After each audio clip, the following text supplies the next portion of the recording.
ये खत मेरे पापा के लिए। उम्मीद है कि आप ठीक होंगे। मैं जानती हूं कि आप ये खत खुद नहीं पढ़ेंगे, इसलिए सुना रही हूं। वैसे आप मुझे लिखते क्यों नहीं? सब कहते हैं कि पापा तो ऐसे ही होते हैं, ना कुछ कहते हैं ना किसी की सुनते हैं। पता है, इस बार जब मैं घर से वापस शहर गई ना, तो मुझे बहुत दुख हुआ। आपके साथ बिताया वक्त अब मुझे किसी पुरानी अलमारी में गुम किताबों सा लगता है, जिन्हें पाने का उत्साह तो बहुत है, लेकिन उनके बिना सालों गंवाने का गम भी उतना ही। याद है जब आपने मुझे बचपन में एक बार पढ़ाने की कोशिश की थी? ये मेरे लिए बहुत बड़ी बात थी, क्योंकि इससे पहले मेरे पास आपसे करने को ना कोई बात थी। आपने मुझसे एक सवाल पूछा और ओवर कॉन्फिडेंस में आके मैंने गलती कर दी। वो गलती तो अब छोटी लगती है, लेकिन सजा मुझे बहुत बड़ी मिली। शायद आप काम में बिजी हो गए या फिर आपको सिलेबस मेरा समझ नहीं आया, क्योंकि उस दिन के बाद से पापा आपने मुझे कभी नहीं पढ़ाया। लगता रहा शायद आप नाराज हो कहीं। डरने लगी कि आप मेरे साथ वक्त बिताओगे नहीं, तो मैं बहुत मेहनत करने लगी। स्कूल में अच्छे मार्क्स लाने लगी, लेकिन आपसे ये कह ना सकी कि पापा, बच्चे ऐसे गुनहगार होते हैं जो गलती करके भी मासूम होते हैं। फिर क्या, वक्त बीता और मैंने आपसे दूर रहकर ही बहुत कुछ सीखा। जैसे टीवी के रिमोट पर पहला हक सिर्फ उसी का होता है जिसने टीवी खरीदा है।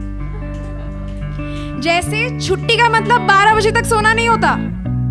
जैसे जिंदगी के मैथ्स और स्कूल के मैथ्स में बहुत फर्क होता है, और जिंदगी का मैथ्स ना कोई स्कूल नहीं सिखाती।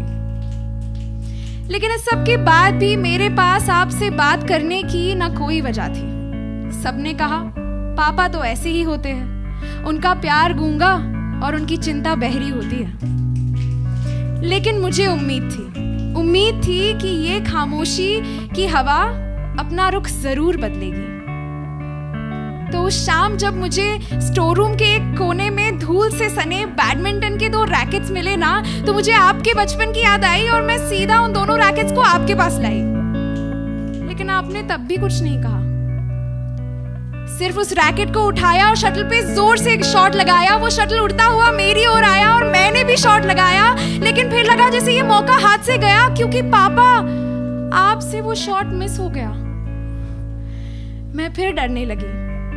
लगा कि जैसे अगर आप नाराज हुए तो ये वक्त कैसे गुजरेगा, ये पल कैसे गुजरेगा?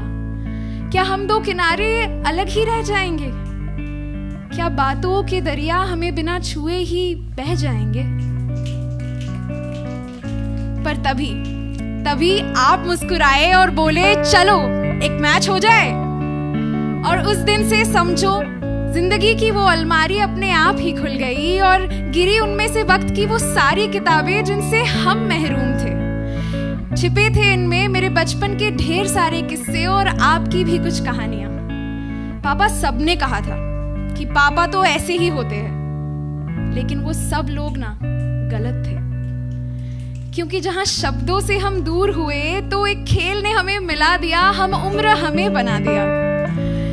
लगा जैसे 2 किनारे चाहे कितने भी दूर क्यों ना हो, बने वो एक ही मिट्टी के हैं। माना हम दोनों को वक्त लगा, लेकिन देर से ही सही पापा कहने और सुनने के लिए